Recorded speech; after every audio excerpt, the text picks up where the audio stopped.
खुशियों का खाता, पति पत्नी के लिए प्रेरणादायक कहानी। 1 साल की डेटिंग के बाद आखिरकार आज उसकी शादी हो ही गई। अंजलि आज बहुत ज़्यादा खुश थी। उसकी नई जिंदगी की शुरुआत थी। आज शादी की सारी रस्में खत्म हो गई थी और अंत में एक वेडिंग पार्टी ऑर्गेनाइज की गई थी। शादी के कीमती से कीमती तोहफे उन्हें मिले थे, लेकिन माँ ने कुछ अलग ही तोहफा अंजलि को दिया था।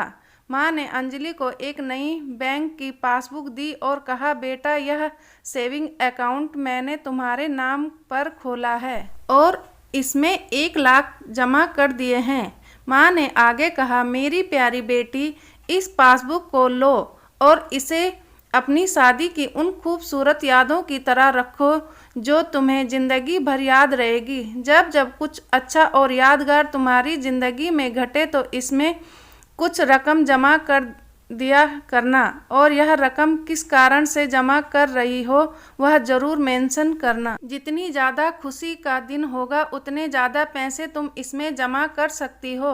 पहली राशि मैंने तुम्हारे लिए जमा कर दी है।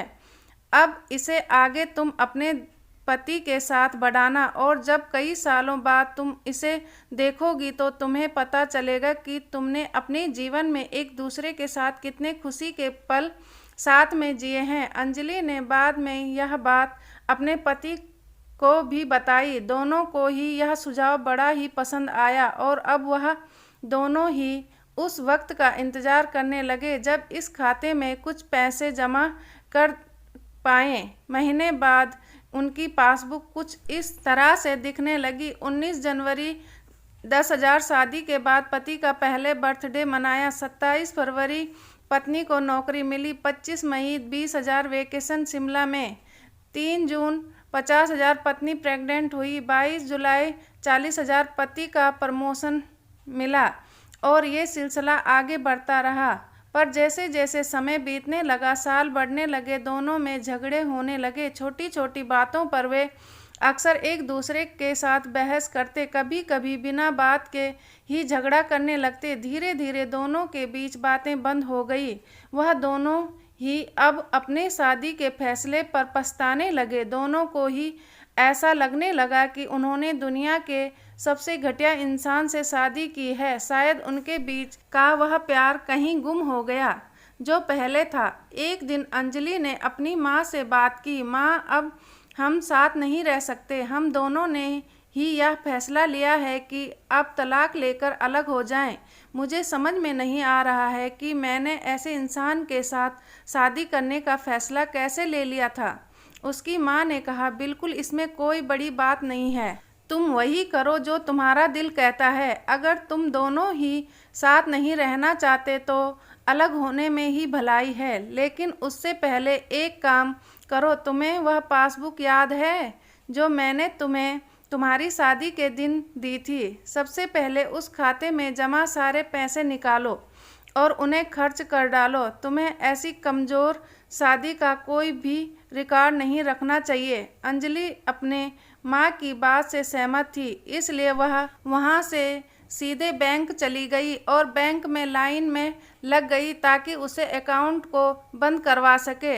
जब वह लाइन में खड़े होकर इंतज़ार कर रही थी तब उसने एक नज़र उस पासबुक के अंदर लिखे रिकॉर्ड्स पर डाली। उसने पढ़ा और पढ़ती रह गई। वह सारी खुशियाँ, आनंद के पल जो उसने अपने पति के साथ जिए थे, सब उसकी आंखों के सामने आ गए और उसकी आंखों में आंसू आ गए।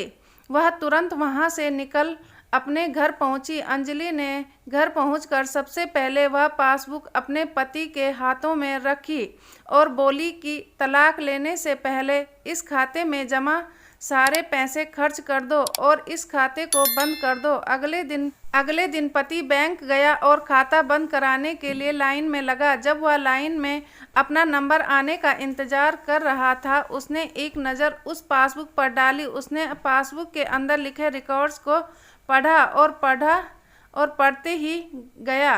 भूतकाल में अपनी पत्नी के संग जिए वह खुशियों के पल, वह सुंदर यादें, वह प्यार के पल उसके नज़रों के सामने किसी मूवी की तरह चलने लगे। थोड़ी देर बाद वह भी बैंक से निकला और सीधे घर पहुंचा। घर पहुंचकर पासबुक उसने अंजलि के हाथ में रख दी। अंजलि ने जब उस पासबुक को खोल कर देखा, उसमें एक नई एंट्री 10 लाख की थी और उसके कारण के रूप में लिखा था, यह वह दिन है जब मुझे यह एहसास हुआ कि मैं तुमसे कितना प्यार करता हूँ और यह भी कि तुमने मेरी ज़िंदगी में कितनी खुशियाँ लाई। वह दोनों एक दूसरे के गले लग गए, खूब रोए और उन्होंने उस पासबुक को संभाल कर तिजोरी में रख दी। ज़िंदगी में गिरना कोई बड़ी बात नहीं है। जब आप किसी भी कारण से गिरते हो तो आपको हमेशा कहाँ गिरे और उससे ज़्यादा गिरने से पहले आप कहाँ थे, वह याद रखना चाहिए। गलतियों को सुधार कर आगे बढ़ने का नाम ही तो ज़िंदगी है। आशा करती हूँ आज की कहानी अच्छी लगी होगी। अच्छी लगी तो लाइक करें, शेयर करें, मेरे चैनल को सब्सक्राइब करें। वीडियो देखने के लिए बहुत बहुत धन्यवाद। मिलती हूँ एक और अच्छी कहानी के साथ।